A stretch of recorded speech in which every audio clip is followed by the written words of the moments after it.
হযরত ওমর এসে সালাম দিয়েছেন, আসসালামু আলাইকা ইয়া রাসূলুল্লাহ। হুজুর সালাম এর জবাব দিয়ে উঠে বসলেন। হযরত ওমর তাকিয়ে দেখলেন রাসূলুল্লাহ শোয়া ছিলেন একটি খেজুরের পাতা দিয়ে দড়ি বানানো, সেই দড়ি দিয়ে বুনানো খাটিয়া এরকম। এর উপরে বিছানার চাদর নাই, বালিশ নেই, খালি গায়ে রহমতের নবী, বিশ্ব নবী খালি গায়ে শুয়ে আছেন। মাথার তলায় হাত মোবারক দিয়েছেন, হাতে দাগ আর পিঠ মোবারকে দড়িগুলার দাগ কেটে আছে। হযরত ওমর শিশুর মতো ডুকরে কেঁদে উঠলেন আর বললেন, ইয়া রাসূলুল্লাহ, এই দৃশ্য আমি সহ্য করতে পারছি না।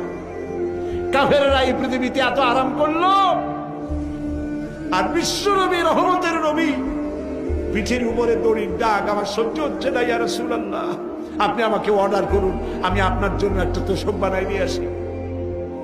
রাসূলুল্লাহ বললেন, ওমর, এই পৃথিবীতে আমি শান্তি করতে আসিনি। আমি যদি এই ওহদ পাহাড়কে বলি, ওহদ আমার জন্য সোনায় পরিণত হয়ে যা, আল্লাহর হুকুমে গোটা পাহাড়টা সোনায় পরিণত হয়ে যাবে। ওমর, দুনিয়ায় শান্তি করতে আসি নাই, আসছি মানবতার কল্যাণের জন্য, মুক্তির জন্য। কাজেই দুদিনের জন্য যারা মন্ত্রী হন, 2-5 বছরের জন্য যারা এমপি হন, যারা সচিব হন, ডিসি হন, এসপি হন, জনগণের সাথে খারাপ ব্যবহার করবেন না।